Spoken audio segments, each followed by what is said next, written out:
미증시 혼조세로 마감했습니다. 다우지수, S&P 500 같은 경우에는 강보합권에서 마감을 했고요. 나스닥 지수 같은 경우에는 약보합 마감하는 모습을 보였습니다.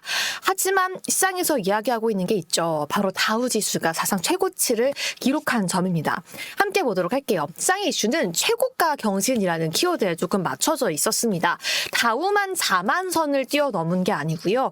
금값도 최고가 경신을 재시도하고 있고요. 중국 경기 반등 기대감에 원자재, 구리은도 계속해서 상승하고 있습니다. 여기에 더해서 미증시만 최고가 부근에서 거래가 되는 게 아니라 주요 14개국도 최고가 부근이라는 점도 우리가 함께 체크해 봐야 할 포인트인데요. 그러면 시장은 어떻게 마감을 했고 어떤 이슈가 있었는지 함께 살펴보도록 하겠습니다. 일단 미증시 다우가 사상 처음 4만 선 마감했다라는 얘기 계속해서 시장에서 하고 있고요. 여기에 대해서 좀 우리가 그 이슈를 분석해 보자면 시장에서는 4월 인플레이션 데이터가 어느 정도 둔화 조짐을 보였던 부분, 그리고 9월 금리 인하 기대감이 계속해서 좀 강하게 작용을 하고 있다라고 볼 수 있을 것 같습니다. 한편 그럼에도 불구하고 연준 이사들이 내놓는 발언들은 조금은 투심을 약화시키려고 노력하고 있긴 한데요. 보우먼 이사 같은 경우에도 인플레이션이 아직은 진전을 이루었다라고 보기엔 조금 어렵다라고 발언을 하기도 했습니다. 그럼에도 불구하고 시장이 크게 꺾이는 모습은 아니었는데요.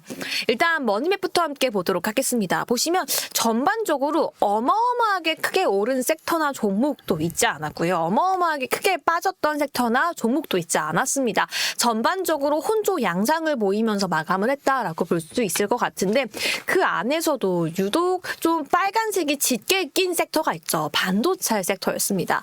반도체 섹터가 지난주 딱 하루 조금 상승을 보여주나 싶었더니 다시금 조금 이전으로 회귀하는 모습이 보여지기도 하고요. 그럼에도 불구하고 시장은 이번 주에 있을 엔비디아의 실적 공개에 주목을 하고 있습니다. 그러면 중요한 이슈 내용부터 함께 보기 전에 섹터 내용 함께 살펴보도록 하겠습니다. 그렇다면 어떤 섹터가 오르고 어떤 섹터가 내렸을까요? 일단은 지금 시장의 이슈에 맞춰서 원자재, 에너지 관련 종목들이 조금 크게 상승을 하고 있고요. 오히려 하락하고 있던 섹터를 보니까 부동산, 필수 소비재, 기술 섹터가 하락하는 좀 선별적인 장세를 연출해줬다라고 볼 수 있을 것 같습니다. 그럼 시장에서 계속 이야기하고 있는 사상 최고치 어떤 의미가 있는지 함께 좀 큰 그림으로 그려보도록 하겠습니다. 뉴욕, 런던, 도쿄 할 것 없이 세계 주식시장의 공통점이라고 한다라면 사상 최고치라고 이야기할 수 있을 것 같은데요. 미국부터 이야기해 보도록 하겠습니다. 이 다우지수에 기여한 종목들이 뭐가 있을까라고 보니까요. 오히려 골드만삭스 같은 주요 IB 기업들의 수익률이 너무 넘치다 보니까 오히려 가장 크게 기여한 건 주요 IB 은행들이었다라고 이야기하고 있고요. 역시나 AI 인공지능 랠리 속에서 마이크로소프트가 M7, 빅7 내에서 가장 크게 다우에 지수했다라고 볼 수 있습니다. 여기에 대해서 헬스케어 기업 유나이티드 헬스, 그리고 캐터필라까지 이런 기업들이 좀 가장 크게 그 상승률에 기여했다라고 시장은 이야기를 하고 있고요. 그럼 이런 것도 궁금하실 것 같아요. 다우지수가 이번에 사상천 이 4만 선이라는 의미 있는 선을 돌파했는데 이전에는 어땠나요? 라고 물어보실 것 같아서 준비했는데요. 1993년 3월에 처음으로 1만 선을 돌파했고요. 1만 선에서 2만 선 돌파까지는 굉장히 오랜 시간이 걸렸다라고 합니다. 약 24년 정도 걸려서 2017년이 되어서야 2만 선이 되었고요. 하지만 2만 선부터 3만 선, 4만 선까지는 생각보다 빠르게 치고 넘어갔다라고 합니다. 이 다우지수, 미국 경제 성장률이 2017년부터 생각보다 조금 더 빠르게 이루어졌다라고 시장은 분석하고 있기도 한데요. 이 2만 선에서 3만 선까지는 단 7년밖에 걸리지 않았다고 하고요. 3만 선에서 4만 선까지는 더 단축됐다고 합니다. 3년 6개월. 그 사이에 다양한 종목들도 포함이 되었고 경제 또 주식시장의 성장이 다우지수가 조금 더 이 10,000포인트씩 상승하는 데 더 빠르게 기여했다라고 이야기하고 있는 거죠. 그렇다면 다우지수만 상승하는 게 아니라고 말씀드렸는데요. 세계 20대 주요 좀 거대 주식시장 중에서 14개국이 최근 사상 최고치를 경신했습니다. 유럽, 캐나다, 브라질, 인도, 일본, 호주도 지금 현재 정점이거나 정점 부근이다라고 이야기를 하고 있는데요. 어쨌든 시장에서 가장 크게 지수를 주도하고 있는 내용은 다가오는 금리 인하, 또 건전한 경제와 기업 이익입니다. 여기에 더해서 여러분들께 계속해서 말씀드리고 있긴 한데요. MMF, 머니마켓 펀드가 6조 달러가량 지금 예치가 되어 있기 때문에 오히려 시장은 랠리를 더 가속화할 수 있는 요인이 있으면 있었지 현재 오히려 랠리를 뒷걸음질치게 만드는 요인은 상대적으로 적다라고 분석하고 있고요. 잠깐 나와줬던 시장에서의 4월 초반부터 중반까지 이어졌던 하락세는 저가물 추세가 그때마다 지속적으로 나오면서 오히려 오래 지속되진 않았다라고 보고 있습니다. 그럼 반도체 기업도 한번 짚어보도록 하겠습니다. 반도체 기업을 제가 다시 한번 수익률을 정리해서 보니까요. 목요일 시장과 금요일 시장이 그렇게 큰 변동이 있지도 않았습니다. 거의 뭐 이 하락하던 기업들은 그대로 그 정도의 하락폭을 유지해줬고요. 상승하는 기업은 거의 AMD로 조금 일정한 느낌이었습니다. AMD는 계속해서 조금 상승폭을 지켜주는 모습이었는데요. 추가적인 내용까지 좀 나오기도 했었죠. 바로 엔비디아의 AI 반도체가 이 독점 체제가 붕괴되나라는 생각이 시장에 조금씩 들려오고 있습니다. 바로 마이크로소프트와 AMD가 GPU 동맹을 하겠다라는 내용이 밝혀졌는데요. 어떤 내용인가 하니 마이크로소프트가 사실 주요 M7 기업 내에서도 정말 많은 이 GPU를 사용을 하고 있습니다. 그런데 엔비디아가 너무 완판되고 구하기가 너무 힘들다 보니까 나 이제 AMD한테도 주문을 넣을래라고 이야기를 한 거죠.